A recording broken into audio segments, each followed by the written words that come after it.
friends, I'm Sarah. Welcome back to my channel, Sunset Bow Tarot. And now we are doing day 4 of my compressed 31 days of tarot in 7 days. Let's do it. Day 15, question 15. What is your favorite pop culture description, tarot reader or description, and why? And the answer to that is in the books The Raven Cycle by Maggie Stiefvater. So those are 4 books. They are The Raven Boys, The Dream Thieves, Blue Lily Lily Blue, and The Raven King. And I've talked about them before ad nauseum on this channel, and I know you've heard other people talk about them as well, but one of the things that I absolutely loved about those books is the actually accurate depiction of tarot reading, accurate discussion of card meanings. Tarot reading is depicted in those books, and it's very obvious that the books were written by somebody who reads tarot, and obviously Maggie Stiefvater does read tarot, and she's created a wonderful tarot deck called The Raven's Prophecy, and she's working on another tarot deck, and so that to me is my absolute favorite pop culture representation. Another favorite pop culture representation that I did want to definitely mention in this video is there is a scene in The Simpsons where Lisa goes to visit a fortune teller at a Renaissance festival and gets her cards read. The thing that I love about this is twofold. First of all, when the death card gets pulled in this scene, the description the reader gives of what the death card means is actually accurate. And the second reason is that then, of course, famously, the tarot reader goes on to pull the Happy Squirrel card. And I love a deck with a Happy Squirrel card. I've talked before about how Happy Squirrel cards have a special meaning to me, specifically because of this scene and because of the meaning that The Simpsons has for me. It's one of my absolute favorite things in the whole world. And so, yeah, so this is another one that I really, really love. So day 17, question 17 is what celebrity would you read for and why? And I am going to go with Michelle Obama because I am reading her book right now, Becoming, finally, like it took me long enough to get around to reading it. And it's absolutely incredible. It's unbelievably well written, and I just honestly would like to meet her. So tarot would be a way to do that. And also I feel like, you know, she'd be a really cool person to read tarot for. I think, you know, she's in a period of transition in her life, and there's a lot, you know, kind of going on in terms of different choices for the future and things like that. And so I think it would be a fun experience to talk with her about that stuff. So Michelle Obama, love her. Oh my God, read her book. It's unbelievable. It's so good. So day 18, question 18 of 31 days of tarot is, what is your favorite deck for meditation / journey work and why? And there was no question which deck I would have to pick for this. It is the Tildwick Tarot by Neil Lovell. And the reason that I think this is a great deck for journey work or pathworking, in particular meditation, is because of the sense of place in this deck. And I've talked about this before. Those are the backs.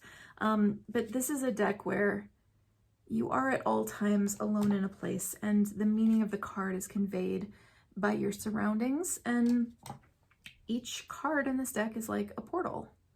You can just go into this place. And it's the kind of place that I like to go into. It's like an old house with lots of interesting objects, and you're all by yourself kind of exploring. And so it's really special. Each card gives you a lot to meditate on in terms of symbols, and it really gives you that ability to have that feel of being in a place. And so yeah, I mean, there's like no question that this is the deck that I would have to pick for this.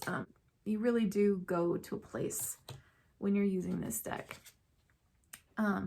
So this is a really good one for that. So day 19, question 19 is your choice for best deck for ritual or magic. And I'd say the reality of the situation is that I don't engage in a lot of ritual or magic. You know, that's not something that is as much part of my practice. I won't say never, but it's not something that's a huge part of my practice. So I don't know that I actually have a good option for this one. I am finding that the tarot tiles have been quite nice, you know, to be pulling a tile on occasion, and they feel like more like an object or a talisman than a normal tarot card. So they do kind of have a different feeling to them in that way. And it's the kind of thing where I do feel like I can like leave one sitting out on a shelf and it feels, like I said, more like a kind of a talisman. But generally speaking, it's not something that I do a lot. So yeah, kind of a hard question for me to answer, but I guess I'd go with the tarot tiles, the Sawyer's Path ones.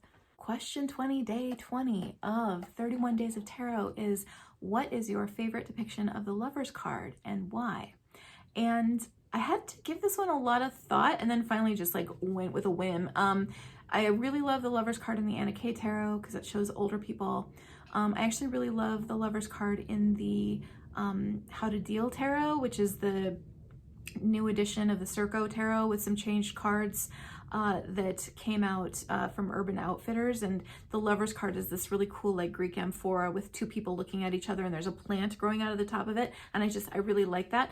But I went with my whim because a Lover's card that I've been really loving recently is actually from the Forest of Enchantment Tarot, and it's this Lover's card. It's got this kind of like Robin Hood and Maid Marian feel to it. Like you can see that they each have a bow leaning up against the tree in this one, and I kind of like the feel of, you know, the sort of two people as a team against the world kind of feel of the Lovers in this particular deck. Like I said, I mean, you know, from a sort of symbolism and meaning standpoint, I mean, is this one my actual favorite? I don't know, but I've just been really loving this one recently. Like it just, I don't know, it gives me a sort of cool feeling for the Lovers that I don't get from a lot of other cards where it's just like, it's like you and me and we're on an adventure together, you know. I really love that about it. So I've been kind of enjoying this one recently. So we'll say that's my answer for now.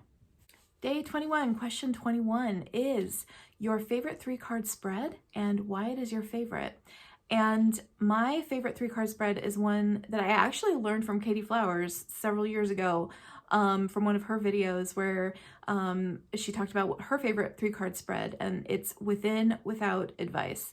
And it's so unbelievably useful. I use it all the time. I use it for me. I use it for other people. Like it's an amazingly just sort of potent glimpse into what's going on in your life right now. It's like, how are you feeling?